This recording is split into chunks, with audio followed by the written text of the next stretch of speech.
Ce qu'ont essayé de faire les Danois depuis de nombreuses années, de très nombreuses années maintenant, c'est de maintenir les personnes handicapées ou les personnes âgées dans leur domicile, dans leur lieu de vie, en adaptant le domicile et le lieu de vie à leur pathologie, à leur handicap, à leur morphologie parfois. Le lieu de vie, ça veut dire les gestes de vie quotidienne comme faire la cuisine, aller aux toilettes, se déplacer, accéder à son appartement.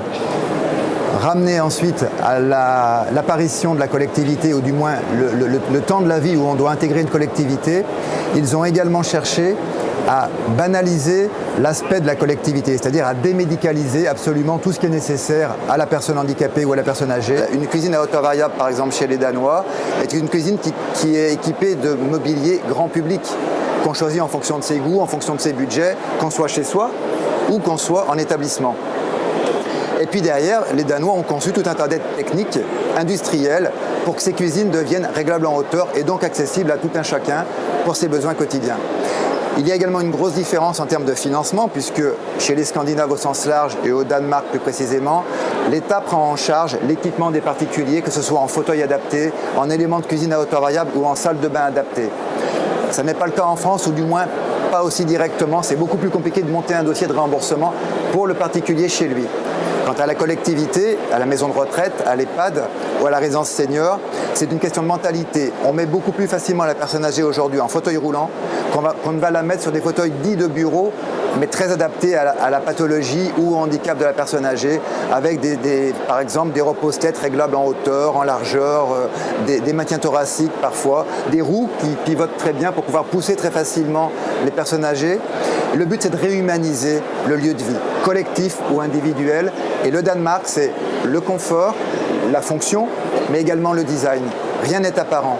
Ce qui est derrière moi est totalement équipé pour la personne en fauteuil, et pourtant rien n'est apparent en termes d'équipement handicapé. Les cadres qui soutiennent les meubles sont invisibles. Donc c'est vraiment une différence philosophique entre les deux pays aujourd'hui. En termes de stimulation de l'autonomie, le but, c'est que la personne âgée ou la personne handicapée participe à la vie collective, à la vie de la société, que ce soit au niveau associatif, au niveau sportif, au niveau professionnel bien sûr, pour ceux qui peuvent encore aller travailler, au niveau politique, pouvoir aller voter.